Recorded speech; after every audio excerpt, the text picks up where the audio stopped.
Oke, selamat malam Mas. Selamat datang di training kita tentang OpenCV. Nah, ini adalah pertemuan pertama. Jadi di pertemuan ini kita akan mengulas sedikit apa yang kita sudah pelajari sebelumnya di materi-materi face recognition. Kemarin juga yang Jetson Nano object detection gitu ya. Ada basic OpenCV-nya. Nah, ini kita akan coba runut ulang, tapi kita coba gali lebih dalam. Tentunya spesialnya di bagian computer vision-nya gitu ya. Nah, di pertemuan kali ini kita akan membahas tentang GUI fitur di OpenCV gitu ya. Ini sering kita gunakan juga di training-training sebelumnya. Ada read write display image, ada play capture write video, dan drawing functionality gitu ya. Yang sebelumnya itu kan kita biasa sisipkan di bagian tengah, ini kita gabungin jadi satu pertemuan gitu ya. Nah, tujuan dari pertemuan satu ini adalah kita untuk merecap ulang apa yang sebelumnya kita tahu tentang function-function yang ada di GUI fitur ini. Nah, apakah ada yang detail yang terlewat atau apa? Nah, ini kita akan coba gali di sini gitu ya. Nah, untuk implementasinya, computer vision yang akan kita jalankan akan kita coba di Jetson Nano, walaupun memang kode OpenCV ini ada cross platform lah gitu ya. Kita bisa running juga di laptop atau di Raspberry Pi, yang intinya yang penting dia bisa ngerunning Python gitu ya, kurang lebih seperti itu. Nah, di sini bisa dilihat repository untuk yang akan kita gunakan selama training ke depan gitu ya. Ini baru saya upload pertemuan satu. Nanti selanjutnya akan berangsur kita upload pertemuan-pertemuan selanjutnya, materi selanjutnya saat masuk ke di waktunya lah, kurang lebih seperti itu. Cukup clear sampai sini? Iya, Mas. Oke. Tadi saya udah download ya, cuman tadi saya download itu cuma materi gambar-gambarnya doang ya, file IPYNB-nya nggak termasuk di dalam ya. Oh iya gitu ya? Coba. Nanti saya cek, harusnya sih masuk ke Nazib ya. Nah, soalnya saya juga lagi pakai laptop yang beda nih. oh, untuk oke. Nggak apa-apa. Nanti kalaupun tidak bisa yang download materi ini, Mas, sebenarnya kan kalau di GitHub itu kita bisa clone satu repo gitu ya. Nah, itu juga bisa juga nih kalau dilihat kan di sini ini ada file IPYNB-nya, cuma memang file zip-nya lokasinya di sini gitu. Jadi saya zipin si IPYNB dan gambar-gambar sampelnya lah, kurang lebih kayak gitu.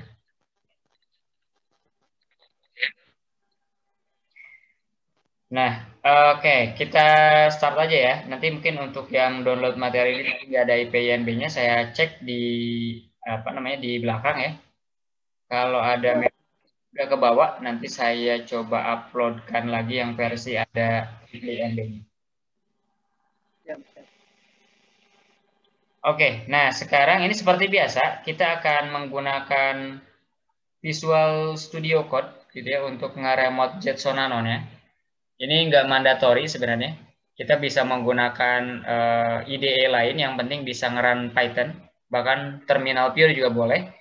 Intinya ini fleksibel lah untuk implementasinya. Tapi untuk saya saat ini akan coba tunjukkan menggunakan Visual Studio Code. Ini karena saya akan ngerunning programnya itu di Jetson Nano. Di sini saya akan connect ke Jetson Nano punya IP. Seperti yang kita lakukan juga di Jetson Nano Object Detection, kita bisa SSH gitu ya ke server atau ke Jetson Nano-nya. Nah, di sini juga kita bisa kalau mau open foldernya biar kelihatan ada folder apa aja yang bisa kita browse gitu ya. Di sini saya punya folder GitHub. Nah, tentu saja nanti Masnya arahkan ke folder atau repository yang udah di-clone gitu ya. Folder yang udah di-download atau repository yang udah di-clone. Karena di sini saya punya repository yang udah saya clone. Di sini namanya Jetson Nano OpenCV Learn gitu ya. Ini tinggal kita open saja seperti itu.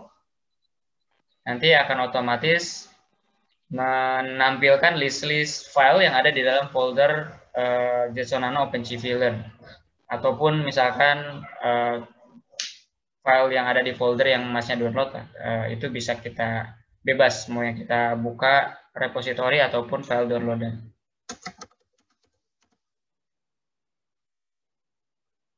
Nah, kurang lebih seperti ini. Ini adalah folder pertemuan 1. Nanti kalau masnya download dari zip, nanti isinya akan seperti ini harusnya. Ada satu video sampel yang sering kita pakai sebelum-sebelumnya, sebenarnya pas di training OpenCV.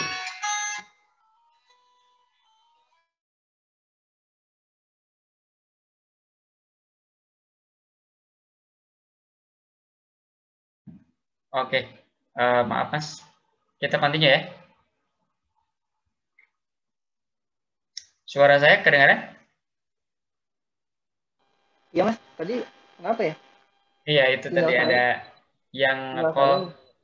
Oh enggak. Oh gitu. Tadi ada yang nge-call. Oke, kita lanjut ya. Nah, ini gimana kita coba ngerunning-nya. Nah, di sini ada file IPYNB, pertemuan 1.ipynb, ini tinggal dibuka aja.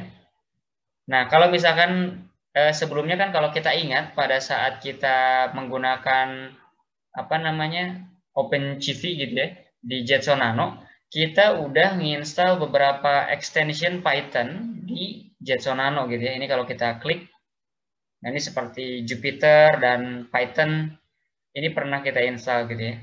Nah, ini secara otomatis juga si VS Code bisa merecognize dan menampilkan file yang ekstensinya .ipynb menjadi bentuk notebook seperti ini. Nah, kurang lebih seperti ini. Nah, jadi ini lebih mudah dibandingkan kita buka di Jupyter Lab atau Jupyter Notebook gitu ya. Nah, ini adalah file notebook yang akan kita gunakan di pertemuan pertama ini. Nah, ini di bagian awalnya history sebelumnya, history OpenCV lah yang sebelumnya pernah saya sampaikan. Jadi ini bisa dibaca-baca ulang. Pada intinya yang akan kita gunakan hari ini adalah OpenCV versi 4.4, walaupun sekarang udah rilis versi baru lagi nih Mas. Ada OpenCV 4.5 ya.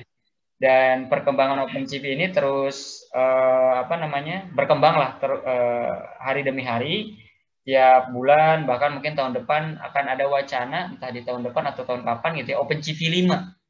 Nah, dengan fitur dan functionality lebih advance lagi gitu ya, dengan kemampuan lebih baik.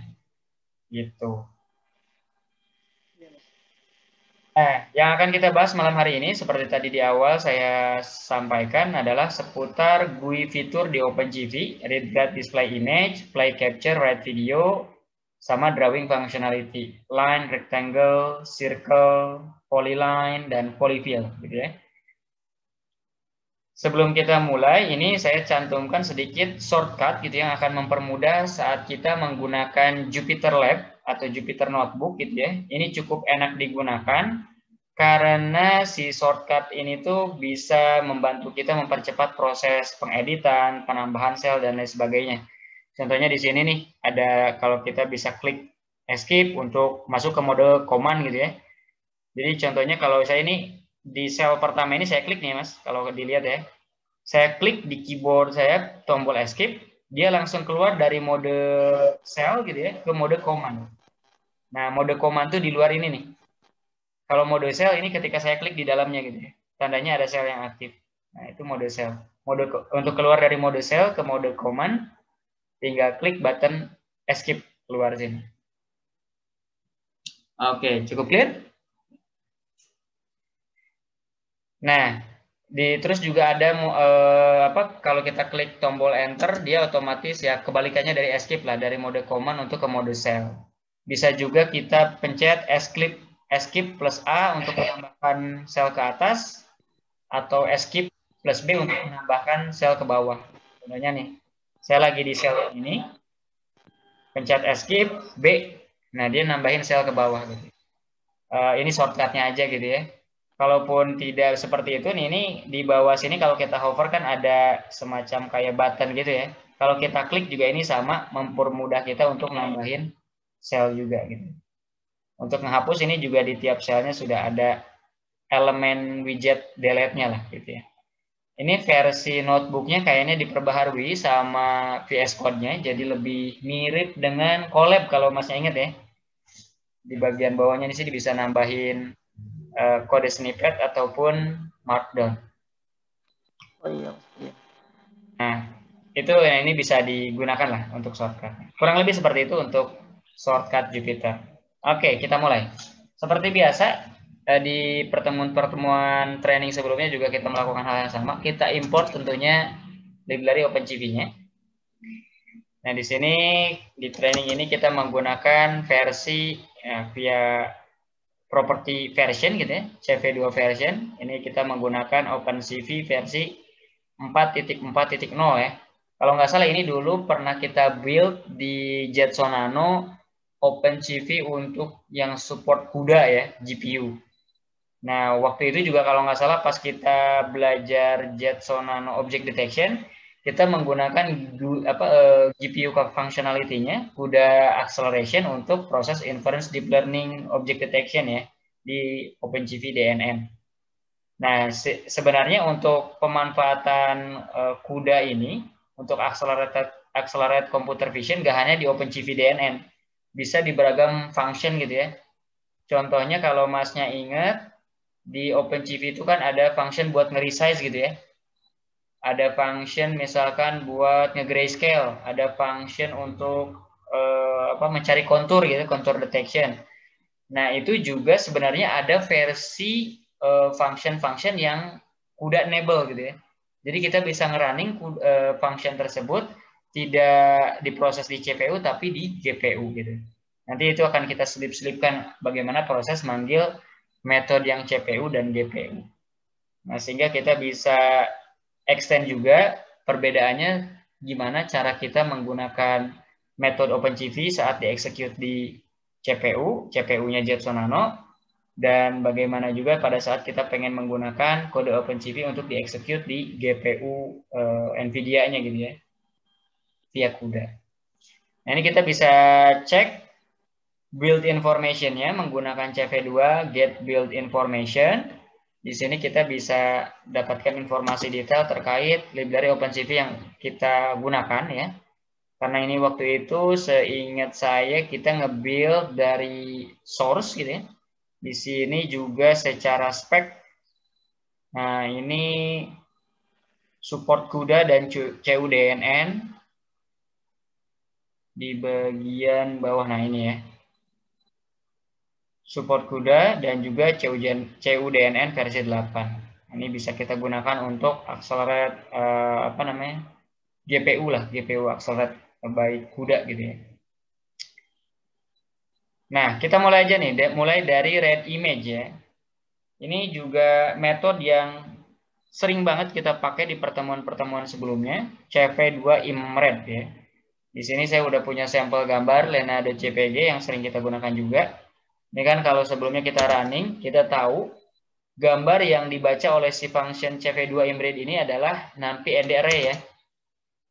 Nah, dan dia juga karena numpy and array punya properti apapun yang dimiliki oleh si numpy array, shape, binary size, terus properti apapun, max, min, dan lain sebagainya macamnya gitu ya. Namun, sebelumnya kita hanya menggunakan metode CV2 imread ini ya cuma sebatas ini gitu. Kita cuma tahu kalau di dalamnya cukup kita inputkan file name-nya saja ya Mas. Kita apakah si metode imread ini ada extend-nya kurang lebih kayak gitu ya. Ada parameter apa mungkin yang kita nggak sering set karena mungkin itu default. Nah, ini ada ternyata ya. Jadi kalau kita buka dokumentasinya nih Mas, mungkin kalau di Python kan bisa kita pakai yang metode function help itu loh. CV2 imread ini ya. Nah, itu keluar tuh dokumentasinya, dan di sini dia bilang kan ada flag ya, merefer ke CV imread mode. Jadi ada flag yang bisa kita masukkan ke dalam function CV2 imread. Nah, apa itu? Nah, ini saya temukan di dokumentasi OpenCV-nya di web. Imred flag ini ada beberapa nih, lumayan banyak gitu ya, dan lumayan apa istilahnya tuh, bermanfaat juga gitu ya. Di sini contohnya ada Imred unchanged. Nah ini kalau ini load image as is, artinya nggak diapa-apain. Nah ini by defaultnya nih. Jadi sebenarnya ketika kita nge-imred gambar, tapi kita nggak nge-specify imred flag-nya, itu otomatis dia men-set imred flag-nya itu sebagai CV2 imred unchanged. Atau load image as is, nggak diubah apapun gitu ya. Nah, selain itu, kita bisa set nih, Mas. Ada imred flag lainnya, seperti CV2 imred grayscale, Mas. Nah, CV2 imred grayscale ini memungkinkan kita untuk nge-convert langsung nih dari gambar yang kita baca, gitu ya. Jadi, gambar yang kita baca kan tentu saja 3 channel nih, seperti yang kita lihat di sini ya. Ada punya panjang lebar dan channelnya itu masih ingat BGR ya Mas, dari yang paling depan itu layer blue, tengah itu green, di belakangnya itu ada red gitu ya. Nah, kalau misalkan kita masukkan imred flag-nya itu CP2 imred grayscale, otomatis output dari hasil imrednya itu si IMG-nya ini bakal jadi grayscale image, yang mana itu cuma satu channel. Jadi mungkin nanti hasilnya itu 344 kali 354 doang. Nah, dengan seperti ini berarti kita bisa dimudahkan ketika kita hendak membaca gambar, kan biasanya kita imre dulu, baru selanjutnya misalkan via function convert color ya, yang CVT color kalau masih ingat ya.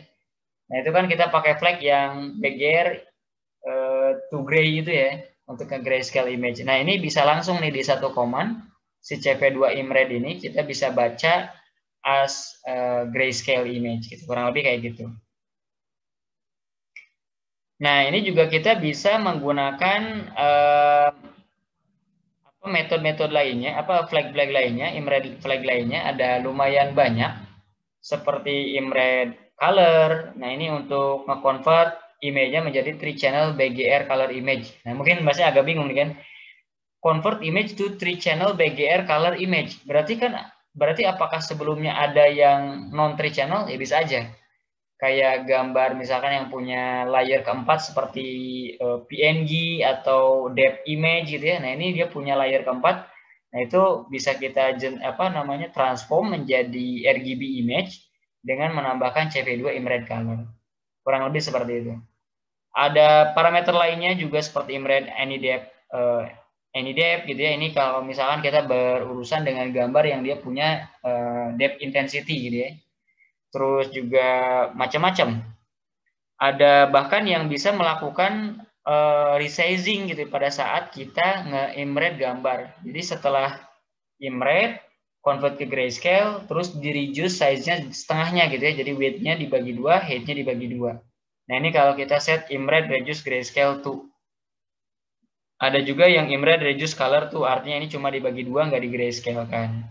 Nah, ada juga yang dibagi 4, ada juga yang dibagi 8. Macam-macam. Nah, ini kita bisa gunakan di langkah praktis kita untuk mempersingkat penulisan kode OpenCV. Kalaupun misalkan setelah imred kita pengen melakukan grayscale, terus kita resize. Nah, ini kita bisa implementkan imred flag ini. Nah, kita coba nih. Kita akan buktikan kalau menggunakan imred flag grayscale itu akan menghasilkan gambar yang hanya satu channel gitu ya. Ini kita imred, nah ini kita cek shape-nya.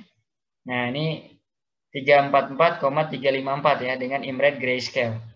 Kalau misalkan kita ganti dengan imred ini nih ya, reduced grayscale underscore 2 gitu ya. Reduced grayscale underscore 2. Dia akan nge-reduce size-nya setengahnya, terus di-convert ke grayscale gitu ya. Sekarang kita cek nih, ini originalnya size-nya itu 344,354 ya Mas. Berarti kalau setengahnya jadi setengah dari 344 ini, nah dia langsung nge-resize gambar 172,177.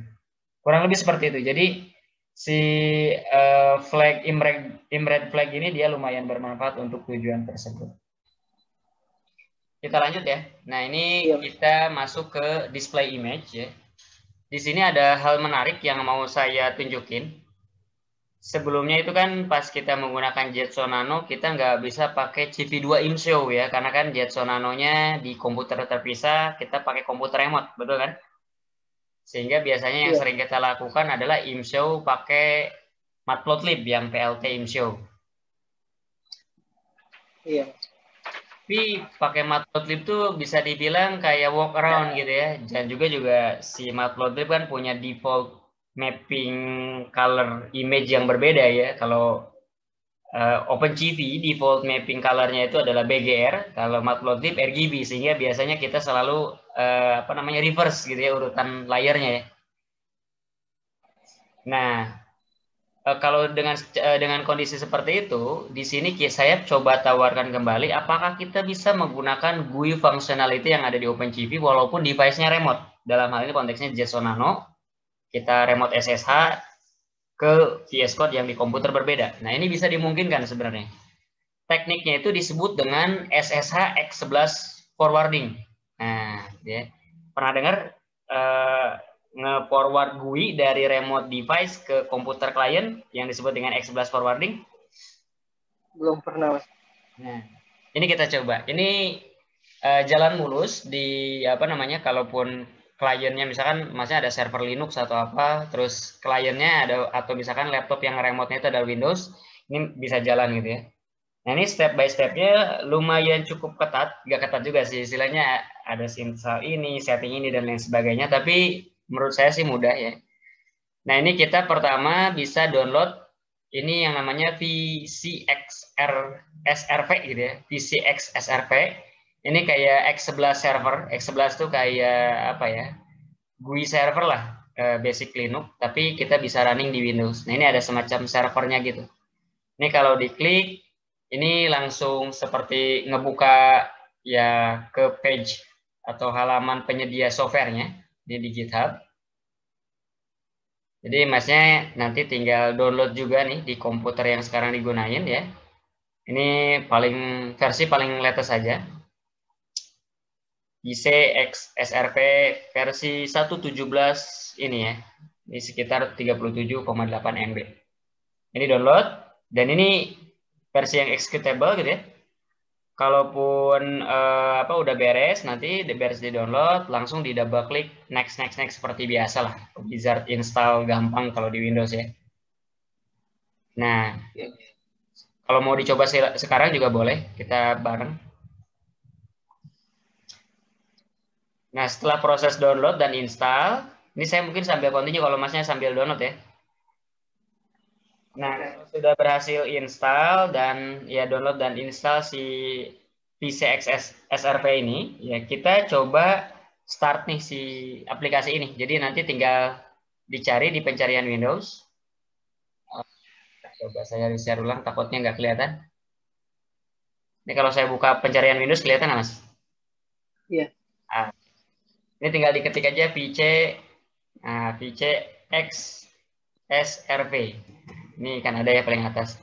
Ini tinggal di double klik aja untuk ngerunning si server X11-nya lah. Sekali lagi X11 itu kayak GUI Linux base gitu lah. Tapi kita emulate di Windows untuk biar bisa di forward dari Jetson Nano remote device kita ke Windows sebagai klien yang remote. Tinggal diklik gitu aja, simple, nggak harus kita apa-apain. Tapi kalau saya udah running biasanya ini akan muncul error kayak gini nih. Dia ada message-nya is already running, tandanya berarti si VCX SRP-nya udah running. Nah, kalau untuk ngecek gimana kalau saya biar tahu ini running atau enggak? Ini biasanya kalau di Windows ada di pojok kiri kanan bawah. Nah, ini ada elemen notifikasinya ya. Nah, ini tandanya dia lagi running di port 0.0 gitu ya. Nah, setelah kita pastiin si VC XRP-nya itu jalan, Mas, kita perlu nambahin environment variable di Windows. Pernah nambahin environment variable di Windows, Mas? Belum, Mas. Nah, ini gampang juga sebenarnya. Tinggal ketik aja environment variable ya. Kalau di Windows 10 tuh relatif gampang, kita ketikin apa, langsung masuk apa, muncullah konteks menu yang mencantumkan fitur inilah. Contohnya kalau saya searching di pencarian Windows Environment Variable, nah paling atas nih ada edit the system environment variable. Nah itu nggak harus apa, jangan ragu-ragu, langsung dibuka aja gitu ya. Nah tampilannya seperti ini depannya, judulnya System Properties. Nah tapi bukan di konteks ini yang akan kita perhatikan. Nah di bagian bawah ini ada button environment variable. Nah ini lokasi kita untuk nambahin environment variable. Diklik, nah muncul, nah ini yang disebut dengan dialog untuk nambahin environment variable. Oke, sampai sini cukup clear ya. Jadi kita cari environment variable, kita buka, muncul ini, terus klik environment variable ini, button ini, muncul si dialog kedua gitu ya. Nah, setelah ini apa? Setelah ini adalah kita tambahkan environment variable. Kalau di saya ini kebetulan sudah ada nih yang akan ditambahkan.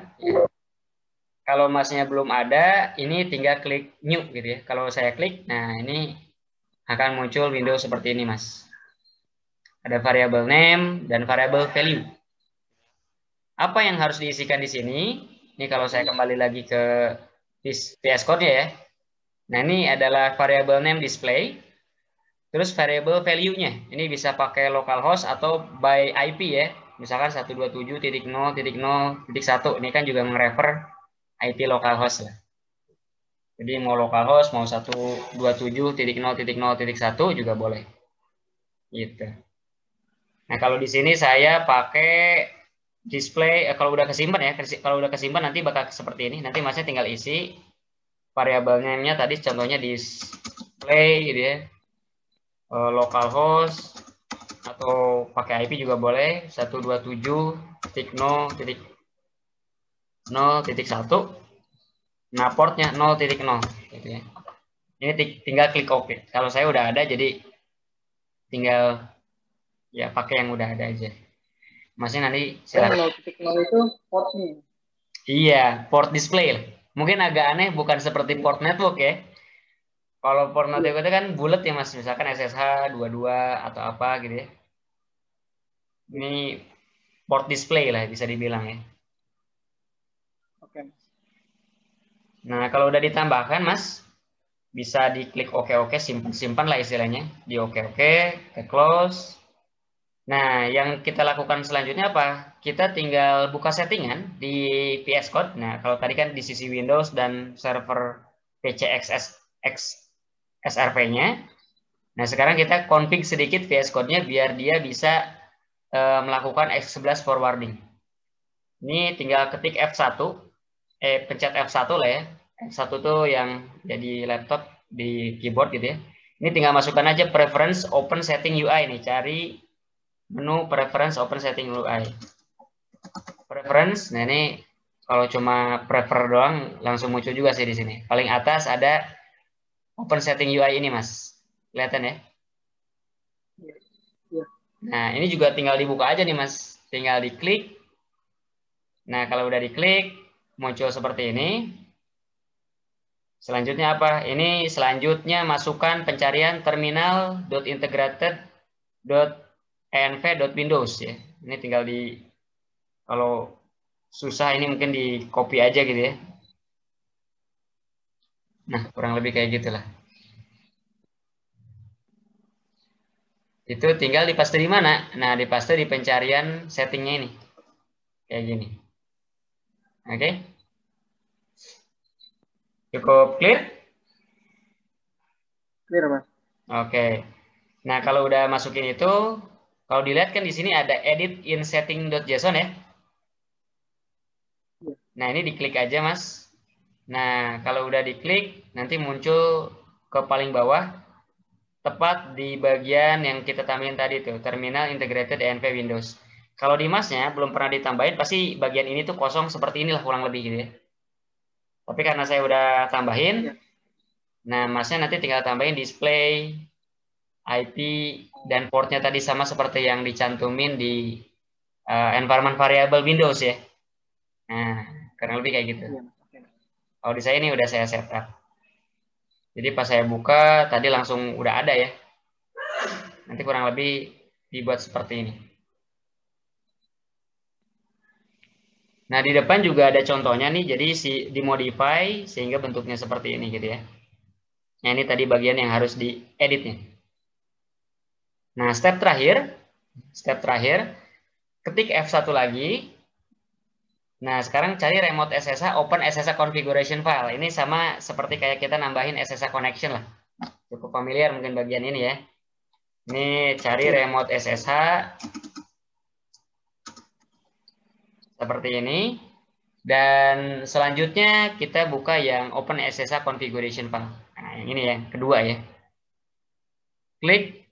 Nah, ini kalau udah kebuka kan ada muncul pilihan mau buka setting yang mana. Nah, ini tentu saja yang defaultnya .ssh config ya. Nah, setelah itu kita buka atau kita arahkan ke connection yang kita punya nih. Kalau saya di sini pakai karena lagi nge-remote Jetson Nano via Ethernet. Nah, ini ya connection yang saya pakai. Tambahkan 3 baris ini. Forward agent yes, forward X11 yes, forward X11 trusted yes. Nah, 3 baris ini mas. Tepat setelah yang bagian usernya. Di masnya juga sama. Di bagian connection JSON-nya, tambahin 3 baris ini. Kalau udah, Ctrl S, terus close si file config-nya ini. Gitu. Jadi tepat, jadi biar seperti inilah gitu ya. Nah, kalau itu udah, ini sekarang kita bisa apa namanya? Kita bisa ngeload GUI-nya si Jetson Nano tapi nampilnya itu di laptop kita. Seolah-olah itu kayak apa namanya? Kita lihat GUI-nya Jetson Nano tapi dari laptop kita lah, kurang lebih kayak gitu. Cukup menarik. Nah, gimana cara ngebuktiinnya? Ini kita bisa running program simple biasa ini ya. Kalau pas ingat mungkin pas kita awal belajar face recognition ya, Mas. Mred suruh bawa gambar, terus di sini pakai CV2 ImShow, nama window-nya apa gitu ya, matriks gambarnya. Nah, ini ada CV2 white key, masih ingat ya, terus di terakhir ada CV2 destroy all window. Ini kalau kita running mas, kalau harusnya kan nggak bisa kebuka di sini karena kan ini GUI-nya harusnya keluarnya di sisi Jetson Nano, betul nggak? Iya. Nah, tapi kalau saya buka seperti ini, oh maaf, ini harusnya saya import dulu ya, lupa ini kalau baru buka. Kita scroll sedikit ke atas.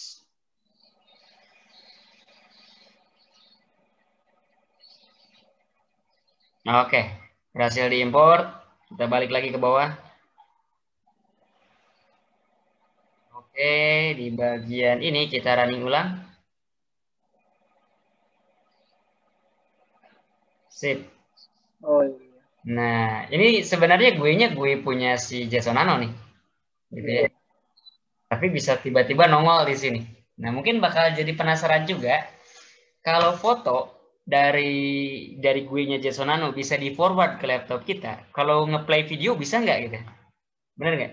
Selama ini kan kita kalau nge-preview video suka via flash di MJPG stream, betul nggak? Iya. Nah, ini kita bisa coba. Terus kita lihat juga limitasinya, comparison-nya dengan yang via MJPG stream seperti apa. Kita close sejenak. Tapi intinya, sebelum kita jauh ngebahas tentang ImShow ini, GUI fitur ImShow, step yang barusan saya tunjukkan itu, Mas, itu memungkinkan kita tadi melakukan X11 forwarding. Gitu ya. Jadi GUI apapun di sisi Jetson Nano, kita bisa view dari sini. Gitu ya. Contohnya misalkan di Jetson Nano ada apa nih? Ada aplikasi apa ya? Chrome atau apa ya? Ya bukan Chrome ya. Chrome ini. Firefox atau apa ya, Mas? Apa sih namanya? Coba. Mirip-mirip. Chromium ya? Iya, iya. Chromium. Tulisnya gini bukan ya?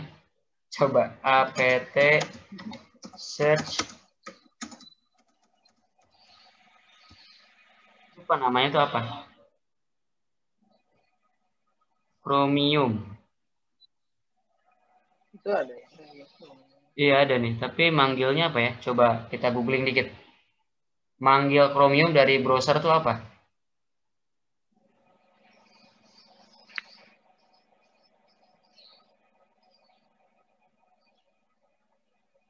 manggil Chromium dari terminal.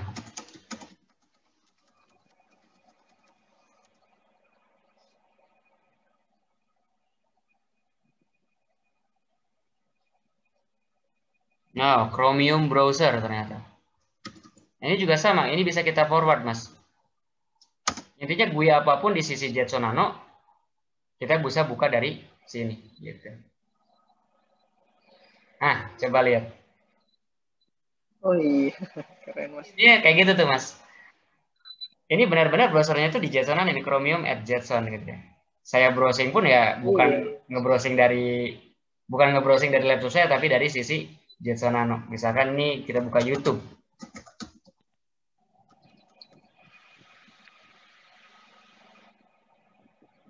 Dan ini interaktif ya, kalau gue ada ininya apa namanya, dia bisa kita input lah gitu ya. Bukan gambar kayak preview doang gitu ya. Iya. Jadi mirip kayak VNC lah. Gitu ya. Tapi nggak perlu repot-repot pakai yang VNC viewer itu gitu. Nah kurang lebih seperti ini. Tapi kalau nge-browsing kayaknya bakal ya lumayan apa namanya, lemot juga ya. Ya kurang lebih seperti ini. Intinya itu yang disebut dengan X11 forwarding.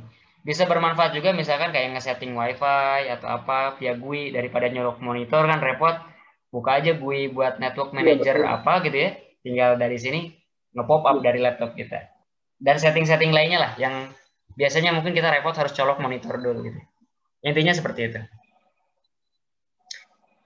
Oke, nah itu sekarang kita masuk lebih dalam, kita tinggalkan yang tentang X11 forwarding. Intinya poinnya adalah itu. Jadi kedepannya nih bakal lebih enak ketika kita mendalami apa namanya image processingnya, walaupun device-nya kita run di JSON Nano, kita masih tetap bisa preview di komputer remote.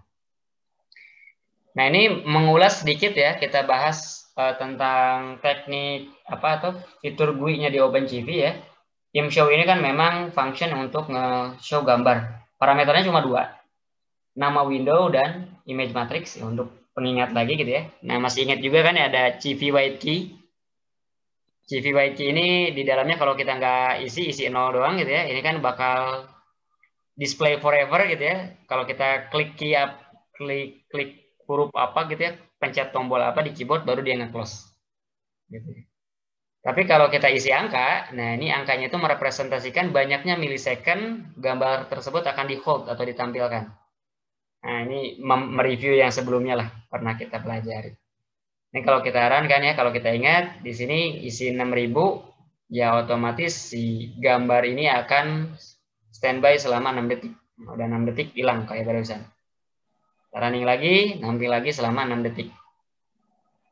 Kurang lebih seperti itu.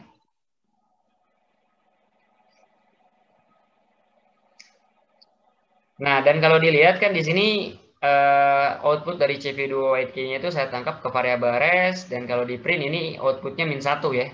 -1 ini menandakan ya kalau dia nge-close sendiri by udah nyampe limit waktu whitekey-nya, nah ini -1.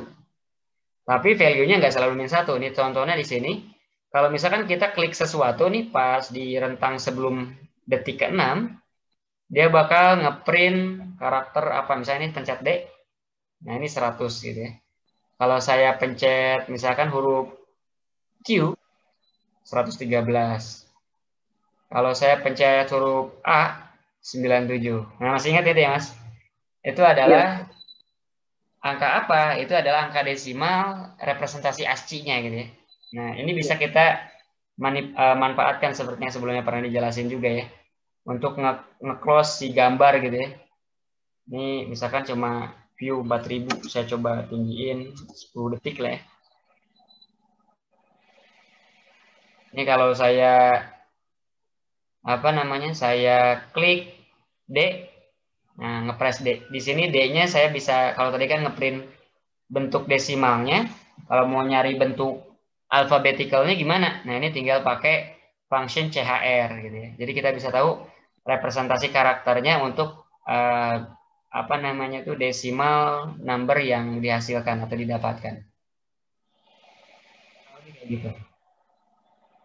Nah, itu adalah GUI-nya si OpenCV. Selanjutnya kita masih tetap bisa gunakan tanpa harus kena limitasi pakai matplotlib terus gitu ya. Walaupun dia matplotlib masih tetap kita bisa gunakan juga. Contohnya nih, kalau masih ingat gitu ya, show gambar pakai matplotlib hingga plt.imshow.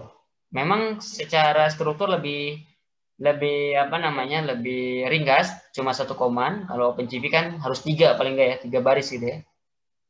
Nah, di sini cuma satu baris, tapi ya nge-show-nya inline gitu ya, di dalam Jupyter, apa, di dalam si Jupyter-nya lah, di dalam VS Code-nya. Gitu.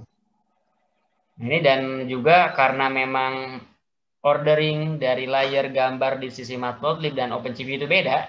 Matplotlib itu kan BGR, kalau maaf RGB, kalau OpenCV kan BGR, makanya mappingannya jadi salah nih. Perlu kita reverse matrix, baru kita imshow, nah keluar gambar true color-nya ya, sesuai yang original.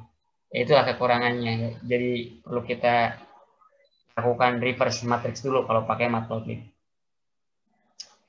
Kurang lebih seperti itu untuk imshow image. Iya mas, Lanjut ya mas. Oke, siap. Nah, selanjutnya ini juga ada function imwrite. Imwrite ini untuk nge-save gambar lah ya, sama seperti yang sebelumnya pernah dijelasin. Ini sebelumnya kan kita punya variabel img matriks nampi, kita bisa save dengan nama terserah apa yang kita mau. Kalau kita running, nah di sini kalau saya refresh, ya ini kebuka saved Lena. Salah. Nah, di sini tepat sama seperti yang originalnya lena.jpg, gitu ya. Nge-save doang. Tapi nge-save juga ini bisa sumbernya nanti dari hasil capturean foto, bisa lebih fleksibel seperti itu. Nah, cuman yang nggak kita tahu sebelumnya kan, kita sebelumnya nggak imwrite ya, imwrite aja kayak begini ya mas.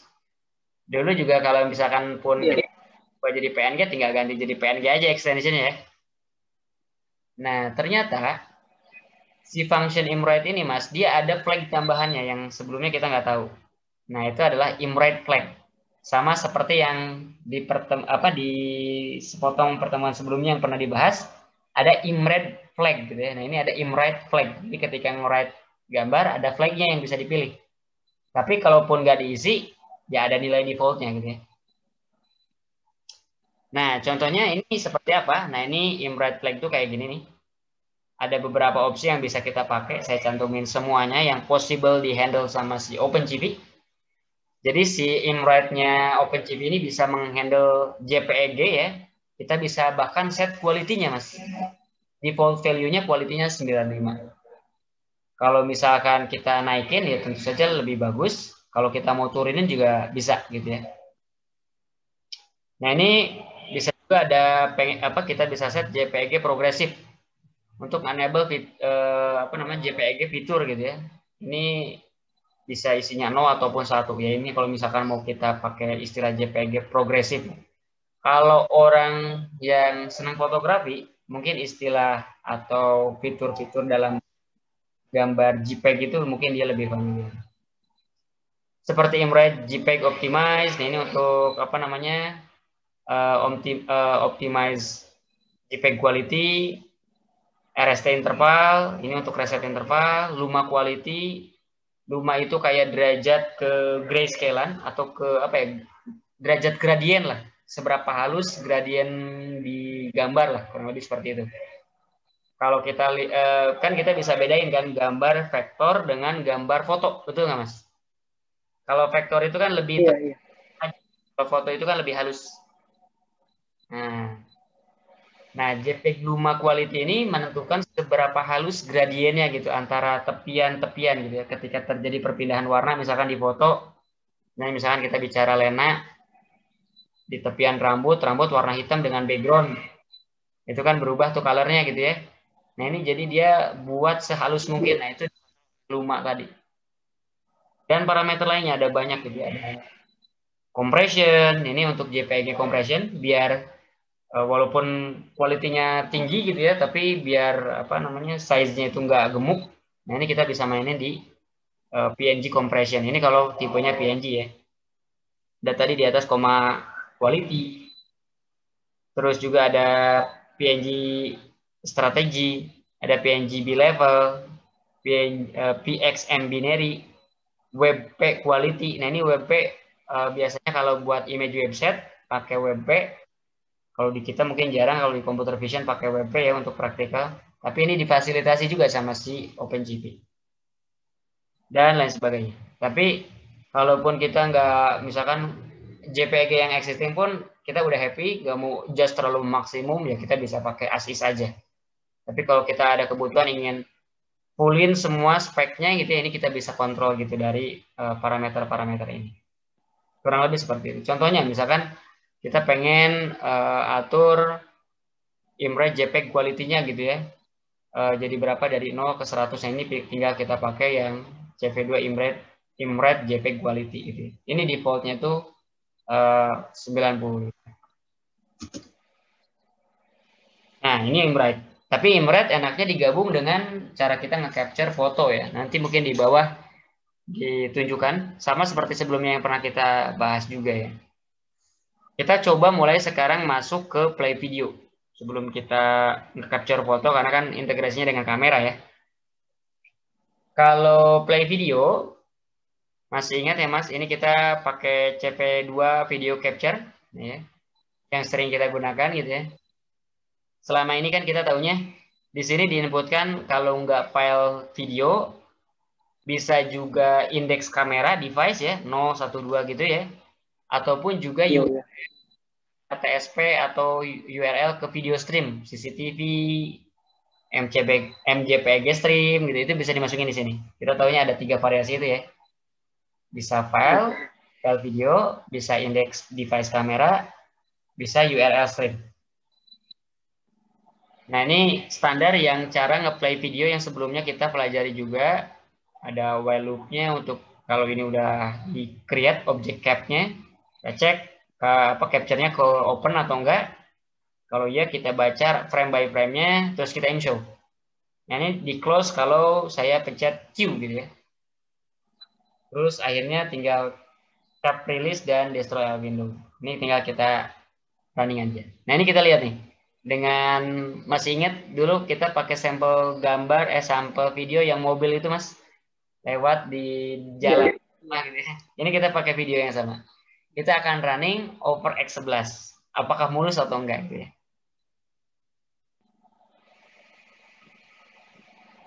Kan Mas? Agak berat ya. Iya, itu dia. Jadi karena si X11 forwarding ini depend on network banget gitu ya. Kalau misalkan kita connect-nya WiFi, Jetson Nano connect WiFi, pasti bakal ngikutin mentoknya si kecepatan atau speednya si WiFi gitu ya. Misalkan kita pakai WiFi adapter 150 Mbps. Nah, ini si gambarnya tuh per frame-nya tuh berapa byte gitu ya. Hanya jadi lebih lambat. Tapi kalau mungkin direct Ethernet gitu ya, routernya bahkan pun support gigabit Ethernet, nah pasti bakal lebih kencang. Nah, itu kelemahannya tuh. Jadi network constraint-nya di sana gitu ya.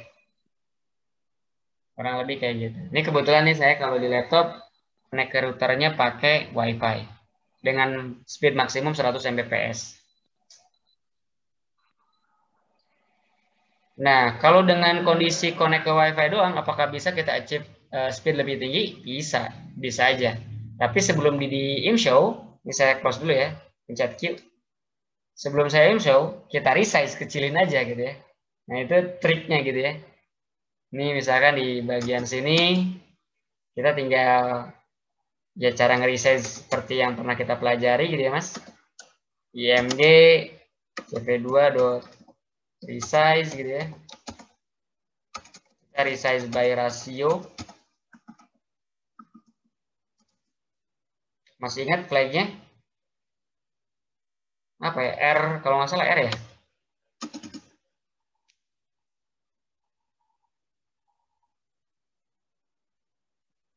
Kita googling, bukan googling ya, cek di dokumentasinya OpenGV.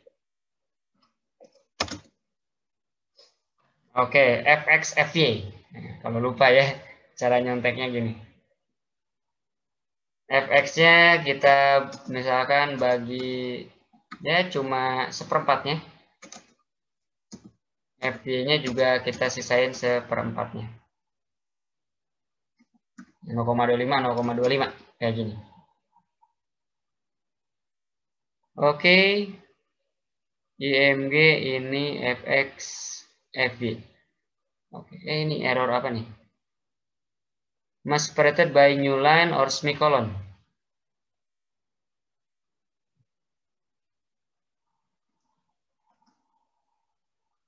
Udah benar. Resize, CV2 resize.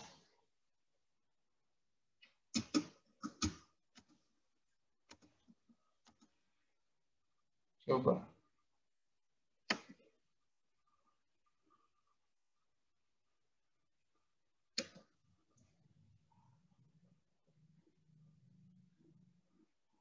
Error dari apa ini?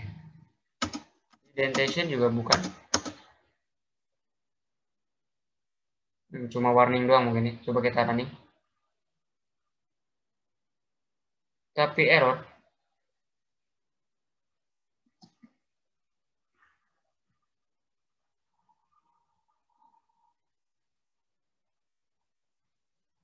Kita close GUI-nya. Kalau udah biasa error kayak gini, perlu bantuan misahin di sel terpisah baru nge-close. Sama seperti yang dulu kita alamin pas training face recognition ya. Iya. Cuma ini apa? Oh, yang saya coverage-nya bukan. Karena ini kan yang kita baca frame, tapi di sini resize IMG gitu ya. Tapi di sini masih tetap error.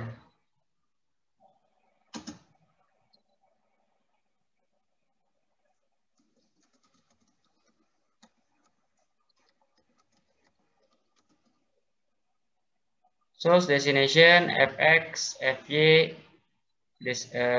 destination size fx fy.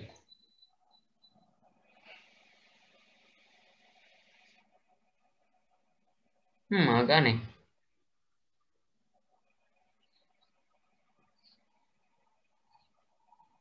Destination size-nya 0. Kan memang kalau biasa kita pengen nge-resize by ratio, kita nggak perlu set ini ya. Tapi coba kita seperti ini kan dulu.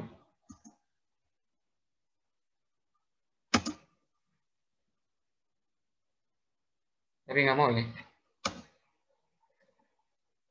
Resize. Frame. 0,0.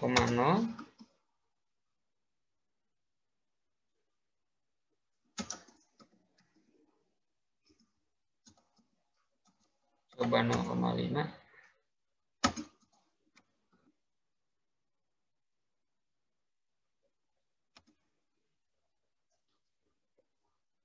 Aneh ya.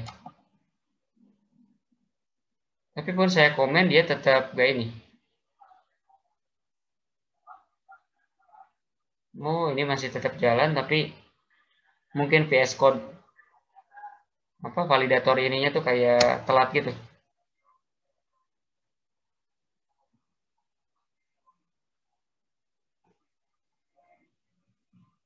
CV2 resize itu R-nya kecil kalau nggak salah kan?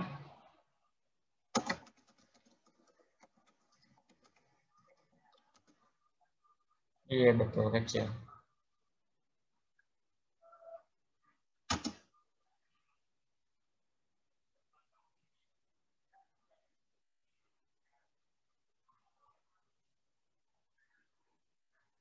Ini baru jalan. Aneh, padahal sama seperti sebelumnya. Dan ini kayaknya mungkin auto correctnya si VS Code rada bermasalah nih. Kayak dia mungkin harusnya buat programming malah minta semicolon. Tapi kalau saya riset kecilin kayak gini mas, dia jadi lebih mulus ya. Ya walaupun memang frame-nya kecil ya. Ini cukup lah kalau untuk nge-preview data secara real time direct dari Jetson Nano tanpa harus bikin flash MJPG stream. Kurang lebih kayak gitu. Nah, tapi sekali lagi, kalaupun kita pengen frame-nya lebih gede, ya itu tadi tuh yang harus kita lakukan biasanya mungkin tancap kabel via Ethernet langsung ke router connect ke Jetson Nano via Ethernet juga. Jadi secara bandwidth lebih gede gitu ya, kurang lebih kayak gitu. Nah, ini kalau nyampe ujung video karena kita nggak pakai handler gitu ya, kalau rate-nya false, ya bakal langsung error gitu ya.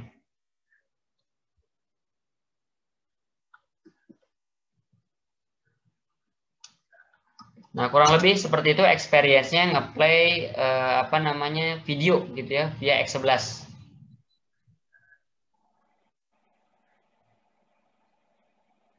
Oke, dari sini ada pertanyaan terkait nge-forward nge-play video over X11? Belum sih Mas, masih sama ini sebenarnya ininya ya. Apa Yes, kodenya betul. Sama banget. sama sebelumnya. Kita lanjut. Ini yang bagian foto from kamera. Nah, di sini kebetulan yang nempel di apa namanya di Jetson Nano yang saya gunakan itu ada 3 kamera, 2 CSI kamera, satu pakai kamera USB gitu ya. Nah, ini kalau kita pengen lihat device-nya terbaca atau tidak gitu ya di komputer, tinggal kita run aja nih ls/dev/video bintang gitu ya untuk ngecek interface kamera. Nah, ini kalau di saya ada 3 nih, menandakan ada 3 device kamera connect gitu ya.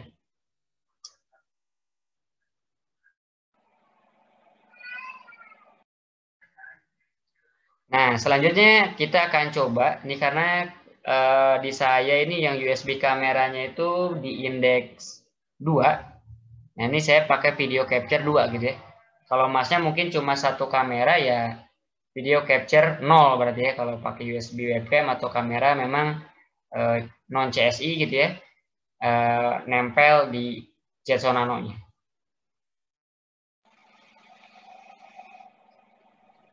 Kita akan coba running program untuk capture foto biasa. Seperti yang sebelumnya pernah kita coba juga. Ini pakai function cap CV2 video capture. Ini kita baca satu frame aja karena ini cuma buat capture foto. Kita cek resultnya bagus atau enggak, terus kita imrate. Terus kita kalau misalkan gagal gitu ya, rate-nya false, can't save foto lah, error atau apa gitu ya. Ini kita tinggal running. Ini akan bikin file gambar myphoto_2. Nah, ini ya. Kalau saya agak gelap. Ini kalau kita hold beberapa saat mungkin ya, kita coba time.sleep. Tapi kita perlu import dulu. Biasanya kalau kamera nge-capture itu kayak perlu warming up-nya gitu lah. Ini kita juga bisa akalin seperti ini. Tapi kembali lagi sih, tergantung kualitas kamera gitu ya. Mau di warming up berapa lama pun kalau kameranya jelek, tetap aja kalau di malam hari mungkin jadi gelap-gelap aja. Tapi kalau di siang dia biasanya perform well. Jadi mungkin tidak ada kayak self white balance dan image correction gitu ya kalau redup cahayanya. Kalau di kamera HP kan kayak udah expert gitu ya. Dia langsung ngatur intensitas cahaya sesuai walaupun malam gitu ya. Intensitasnya rendah.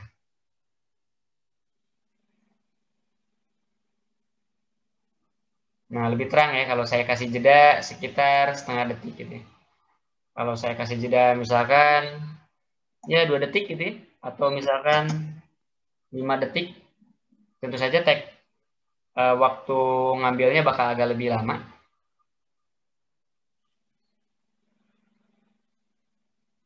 Nah, hasilnya lebih terang.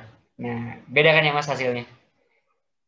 Nah, ini karena memang sifat cara si kamera untuk ngekoreksi gambar tuh kayak gitu. Jadi dia pas kita running si CV2 video capture kan kalau tanpa kita sadari si kamera USB webcam kalau ada lampunya ya atau yang memang ada ini kamera CSI juga beberapa ada lampunya. Dia tuh LED-nya tuh nyala gitu ya. Betul nggak? Pas kita running ini. Dan itu bakal mati pas kita jalanin cap.release ya. Sebelum kita jalanin ini pasti bakal hidup terus tuh. Makanya biasanya kita jalanin ini buat nge-close kamera yang kalau tiba-tiba nih yang relate ke video capture kayak gini error gitu ya. Nah ini biasanya kita cuma panggil ini doang buat matiin kamera. Karena memang dua function ini buat nge-stop kamera device-nya, ini buat nge-start. Nah pada saat nge-start, si kamera ini kan dia langsung baca tuh frame by frame, walaupun memang tidak di-send gitu ya ke sisi OpenCV. Nah di saat itu pula dia mengkoreksi setiap frame dan frame yang ada dengan inputan cahaya yang masuk gitu ya. Mungkin awalnya brightness-nya dia gelap gitu ya, dia koreksi.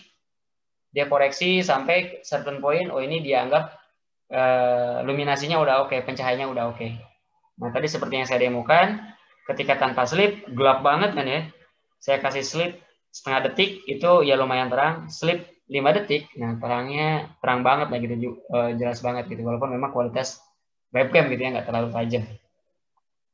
Nah itulah sedikit cara kerja bagaimana si video capture warming up lah. Makanya kedepannya mungkin kita bisa coba buat seperti ini gitu ya. Jadi dibuat SOP lah untuk melakukan processing setelah video capture itu kita ada apa namanya time slipnya lah gitu. Kita hold beberapa saat agar kameranya itu memang bekerja optimal baru melakukan processing frame by frame.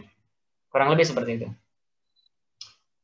Nah, tapi untuk apa namanya untuk detail gitu ya, kalau kita baca nih dokumentasinya si OpenCV untuk si video capture ini, nah dia itu kan nggak ada spesial parameter apapun kayak flag kedua, ketiga dan lain sebagainya seperti tadi yang IMRED dan IMRED. Ya cukup tadi cuma parameter filenya apa atau enggak index device kamera atau enggak URL stream gitu ya. Cuma itu saja. Nah, terus ini kita juga coba ulas sedikit juga tentang capture video from kamera, Mas. Yang kita streaming ambil dari kamera, terus kita write ke dalam file video ya. Kita play kita simpan ke dalam file MP4 lah, kurang lebih seperti itu. Masih ingat dulu juga pernah kita pelajari ya. Nah, di sini ada parameter property capture-nya. Jadi ngesetnya itu bukan di pas kita create object cap, tapi si objek ini ketika udah jadi ada property atau metode tambahan. Ini di sini ada metode set. Waktu itu kan kita cuma pakai buat ngeset width sama height ya. Ini kita bisa lakukan hal yang sama untuk ngeset width dan height-nya. Kita juga kalau misalkan pengen ngeset jadi video gitu ya, kita bisa ngeset posisinya. Posisi itu 4-byte code gitu ya untuk nge-specify video codec gitu ya. Video codec itu ada macam-macam, ada MP4V, di bawah ada beberapa yang bisa disupport lah sama si OpenCV gitu ya. DIVX, H264 gitu ya, kalau misalkan yang quality tapi lightweight juga bisa disupport sama si OpenCV. Terus setelah itu kita bikin output objeknya. Di sini si output objek ini akan menampung video capture-nya, si video MP4-nya gitu ya. Frame by frame-nya bakal di-collect sama dia. Dengan size 320 x 240 sesuai dengan original yang didapatkan dari kamera. Dengan FPS 20 frame per second. Kurang lebih seperti itu. Ini bisa kita naikin, bisa kita turunin, bebas. Dan posisinya juga ya. Jadi urutan parameternya itu adalah file name outputnya apa, posisi definitionnya, MP4, H264 atau apa gitu ya, FPS-nya sama frame size-nya, gitu ya. Nah ini cara mainnya sama seperti yang pernah dijelaskan, ya kita tinggal write aja ke objek out ini dan ya di samping sambil kita show gitu ya. Nah di akhir kita bisa out release, di bagian out release ini ya video hasil rekamannya yang namanya output_2a.mp4 itu bisa kesimpan. Ini juga kita coba play. Ini karena ukurannya kecil, harusnya bisa lumayan real time juga, walaupun kita forward dari X11. Kurang lebih seperti ini ya. Ini kalau saya gerak-gerakin tangan ya lumayan oke lah. Ini kebetulan saya pakai 25 milisecond. Jadi kan kalau secara speed itu harusnya kalau misalkan kita set 25 milisecond kayak gini, 1 detik itu kan ada 40 frame per second lah gitu ya, kurang lebih seperti itu gitu ya. Kalau mau lebih cepat mungkin ini kita bisa turunin ke berapa, 10 atau berapa gitu ya, itu boleh-boleh aja. Contohnya misalkan jadi 10 gitu ya. harusnya jadi 100 fps, tapi karena kita forward via X11 nggak akan secepat itu gitu ya. Nggak terlalu beda. Jadi mungkin ya mentok-mentoknya di puluhan fps lah. Jadi walaupun kita harapkan bisa lebih cepat, karena transmit datanya over X11 via network, dia juga butuh waktu gitu ya. Kurang lebih seperti itu. Nah ini juga kalau dilihat ya, si file MP4-nya kesimpan yang sebelumnya pernah kita demokan. Nah, itu fitur-fitur GUI yang ada di OpenCV, mulai dari yang imread, imshow, imwrite, dan video capture untuk nge-play video source ya, dari file, dari indeks kamera, dari URL stream juga bisa. Nah, di sini juga untuk pengingat ada metode capset ini bisa bisa kita gunakan untuk nge-setup beberapa parameter. Tadi yang kita contohkan adalah mengeset frame width dan height gitu ya. FPS frame rate-nya juga kita bisa atur. Posisi karakter kode code juga bisa kita samain kalau mau, bisa kita atur kalau mau kita samain gitu ya. Ada banyak lah yang sebelumnya pernah kita coba juga. Nah, kalau nggak salah di MAS-nya itu kan pakai kamera yang dia itu bisa support auto adjust exposure, nggak tahu support atau enggak ya, saturation, contrast.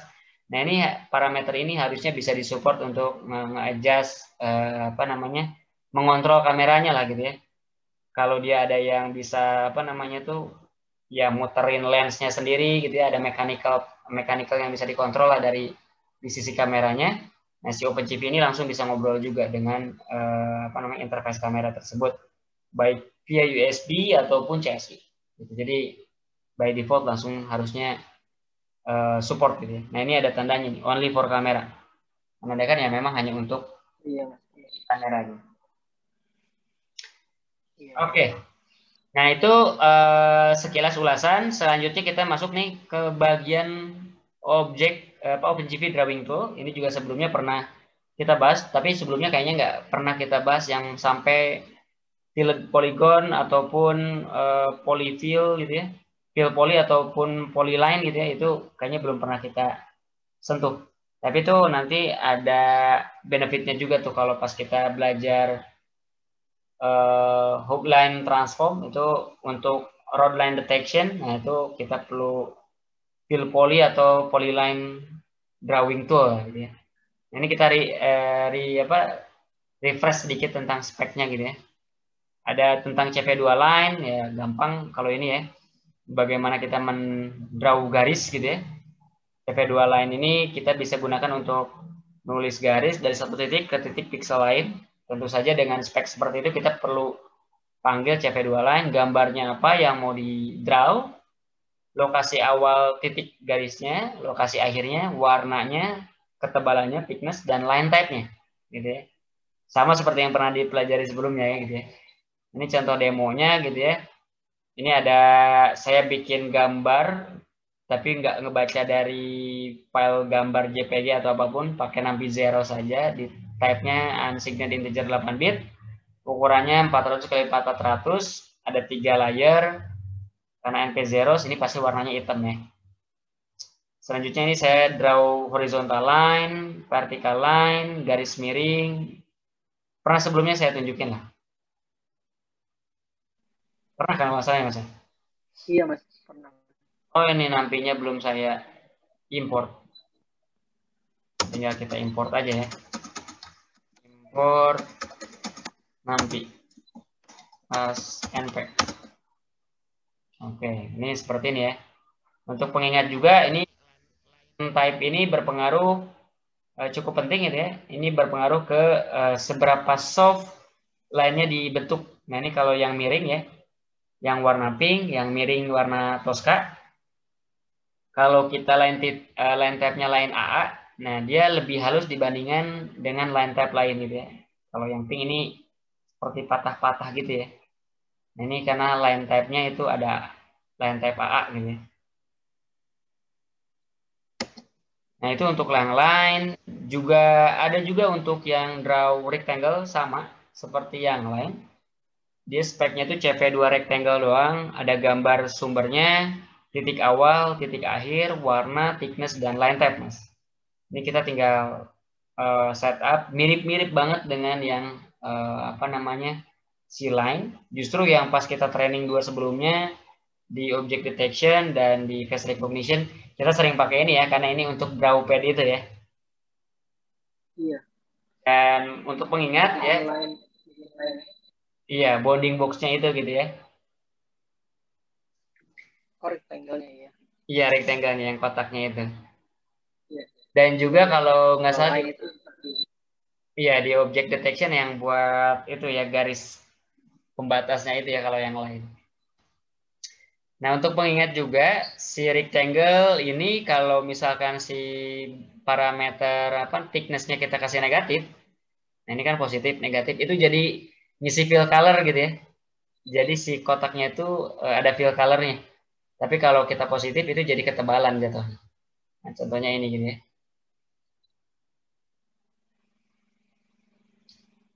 Nah, ini yang rectangle sama juga untuk yang circle juga ada ya. CV2 circle ya.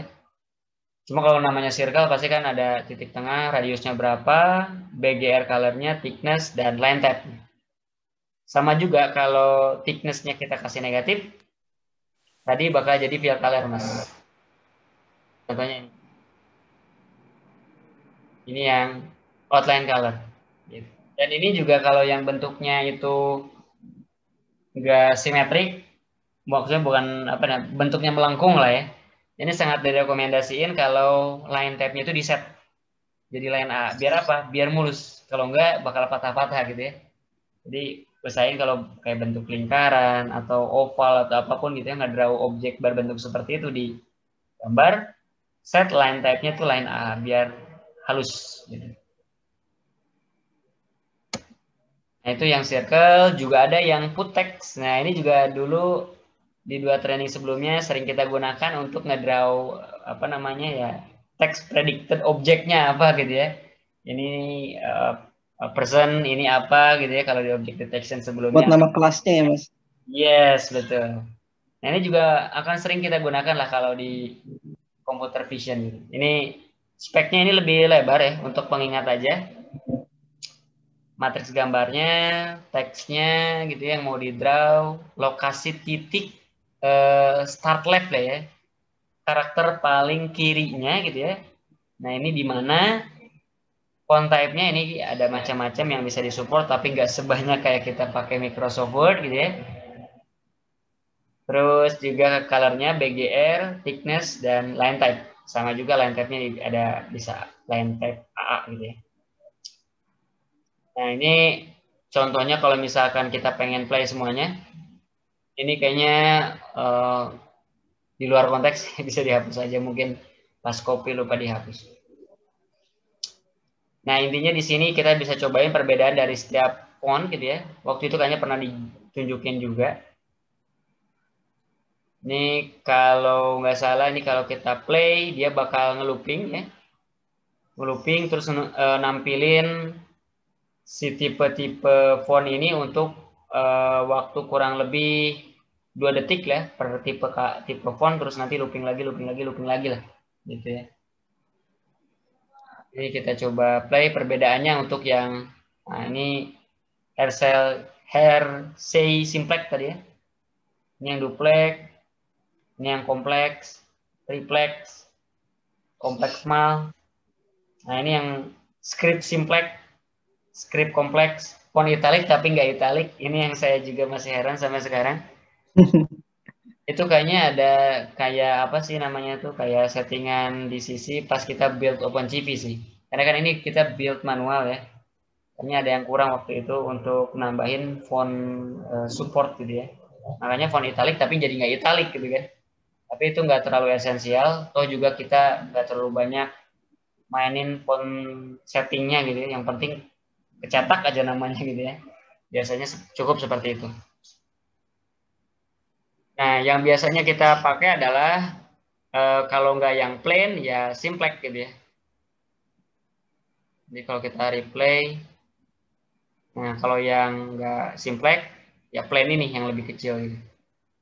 Duplex juga boleh, yang ukurannya lebih besar dari plainnya. Mas, waktu itu kalau mau tulisannya vertikal dari ini belum sih, Mas? Mana? Kalau tulisannya mau vertikal. Oh, mau vertikal ke atas ya? Kayaknya kalau vertikal nggak bisa kalau di OpenCV waktu itu kan pernah kita bahas ya. Jadi Iya. dia itu karena si OpenCV itu cara dia nge-write font gitu ya. Nah, dia mencoba mencari titik paling kiri, terus di draw-nya itu ke sisi kanan.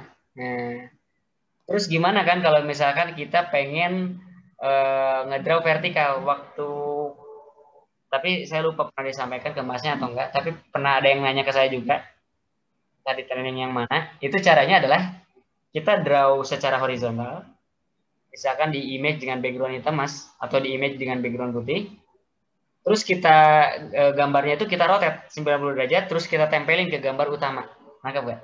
Nah, itu opsi salah satunya, tapi mungkin backgroundnya dihitamin ya biar transparan ya. Backgroundnya dikosongin, tulisannya doang, fontnya putih, itu bisa tuh kayak gitu. Kalau penasaran kita bisa coba ya. Ini misalkan pas di sini, ini kan udah nge-draw ini ya di frame cv2.rotate ya. Saya lupa nih. Ada function, mungkin sebelumnya kita nggak pernah pakai cv2.rotate. Atau pernah, nanti kita dalami pas ke depannya mas. Semua function-function OpenCV. Nah ini tinggal gambar sumbernya, rotation code-nya, berapa derajat lah gitu ya, 90, 180, 270. Ini cara tricky-nya lah gitu ya. Iya. IMG ini 90. Cukup seperti ini kita coba run. Sorry. Kok IMG mas? Frame ya? Iya betul. Tunggu sampai dia nge-close. Lupa kalau ini pakai objeknya frame ya. Keseringan pakai IMG, ketika pakai frame jadi lupa. Nah tinggal kayak gini. Terus kita running. Yes, kok masih sama? Oh sorry. Ini kan perlu diisi ya. Imsio-nya, oh iya benar, iya benar. Harus ditransfer dulu. Kalau kayak gini kan cuma ngerubah di angan-angan tapi nggak pernah efektif berubah gitu ya.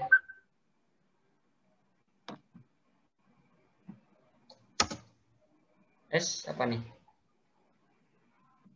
Error. Size width ImShow frame. Apa karena kegedean? Coba mungkin karena mungkin kalau terlalu tinggi dia mentok atau apa gitu ya. Tapi harusnya sih enggak. Size width ini tapi kepotong nih kalau di sini. Right text frame. Coba kalau yang 180. Kalau 180 kan sebenarnya sama ya. Untuk ensure aja rotate-nya jalan. Tapi di sini juga nggak jalan. Ada yang aneh dengan function rotate-nya. cv2.rotate. Rotate code. Oh, astaga, bukan pakai 90, tapi pakai ini nih, Mas. Rotate. Nah, CV2. Agak lupa nih. Rotate 90 clockwise, rotate 90 counter clockwise. Kalau clockwise kan berarti 90 searah jarum jam. Iya. Counter clockwise berlawanan arah jarum jam gitu ya. Ini tinggal depannya pakai CV2 gitulah. CV2.rotate bla bla bla. Ini contohnya CV2.rotate clockwise kayak gini ya. Nah. Oh iya Mas. Nah, tinggal ini tempelin ke gambar tujuan. Misalkan kalau sama Lena tapi harus diatur sih. Nyari mungkin gambar yang ukurannya sama atau ini ukurannya dipendekin. Ya kurang lebih seperti itu. Intinya possible tapi triknya kayak begitu. Iya Mas, paham Mas. Oke, nah itu untuk yang font. Kita lanjut. Nah, ini draw polygon. Nah, polygon juga bermanfaat nih untuk kita ngebikin bentuk yang memang tidak kotak, tidak bulat. Jadi kita bisa atur lah bentuknya, bisa segi 5 atau apa, bebas gitu ya, sesuai bentuk yang kita mau gitu ya. Nah, ini lumayan penting nanti pas kita nanti belajar Fock transform. Mungkin saya tunjukin previewnya biar masnya kebayang kenapa harus kita nge-draw polygon sih di computer vision gitu ya.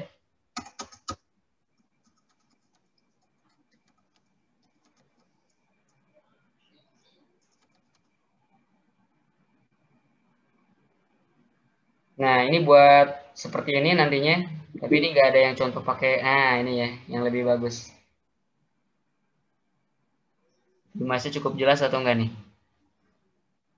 Jadi kita kayak, kalau misalkan kita di konteksnya itu autonomous vehicle, nah di OpenCV kita bisa buat teknik yang namanya itu untuk mendeteksi road line atau garis tepian jalan lah.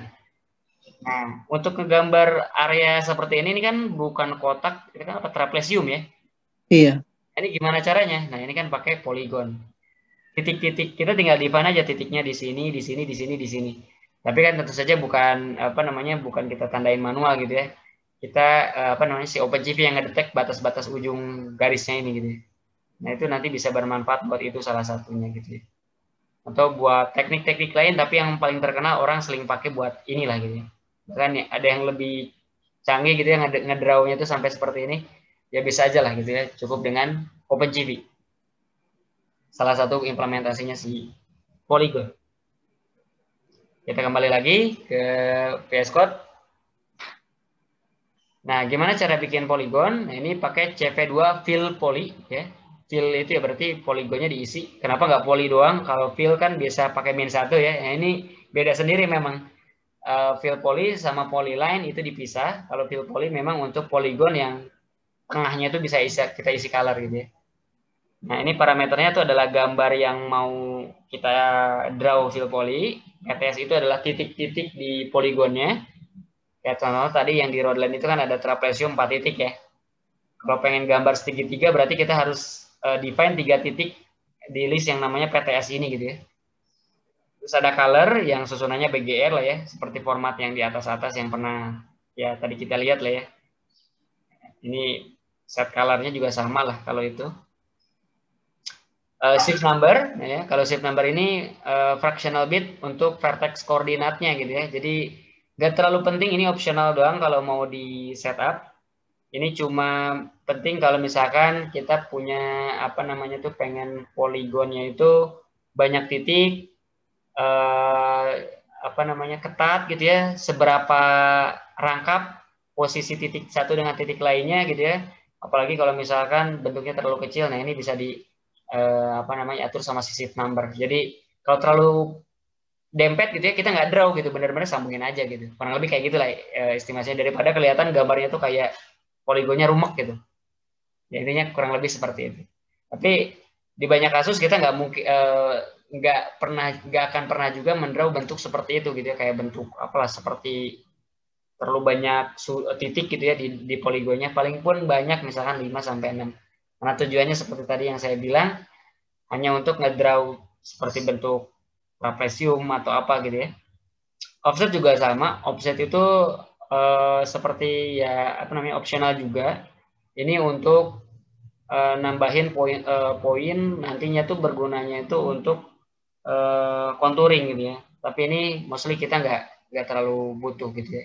Jadi misalkan di poligon yang kita draw, misalkan warna background itu hitam, terus kita kasih poligon hitam, nanti dia ngasih kontur entah itu tepian putih atau apa, itu maksudnya offset gitu, atau margin lah kurang lebih seperti itu.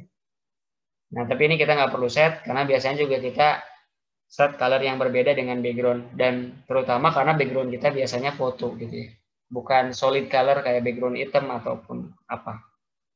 Kurang lebih seperti itu. Jadi dua parameter terakhir kita biarin aja ASIS default. Paling yang bisa kita atur adalah IMG, PTS, color, line type juga oke.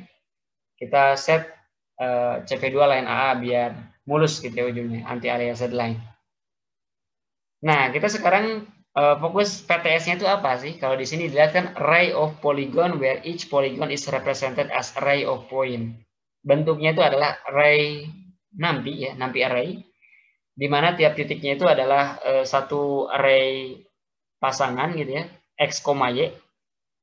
Di sini karena saya punya 4 titik, berarti ada 4 blok x, y. Menandakan ini saya akan ngedraw ya bentuknya ada 4 titik ujung walaupun nggak tahu kotak atau apa. Tapi kalau mau segitiga ya berarti cuma ada 3 titik, kurang lebih kayak gitu. Ini akan saya draw. Saya bikin dulu ini image np zeros 200x200 ya. Saya fill poly di image yang warna hitam ini ya. Mungkin ini saya pakai n as type dulu ya. Biar 8 bit gitu ya. Walaupun 0 kan nggak ngaruh ya, tapi biar standar. Nah, terus kita draw fill poly, PTS-nya itu ngambil dari kontur, tinggal kayak gini aja. Kasih bracket, jangan lupa, ini mandatory. Sampai sekarang juga bingung kenapa nggak langsung kontur aja ya, kenapa harus dikasih bracket lagi. Ini stylenya OpenCV. Nah, terus colornya ya, ini colornya kasih warna putih aja, bebas. Nah, terus saya inshow. Nah, di sini saya ngedraw bentuk seperti ini, Mas. Ini juga kalau kita geser-geser ya, bisa aja gitu ya, kita misalkan saya hilangin satu titik kan harusnya jadi segitiga gitu ya.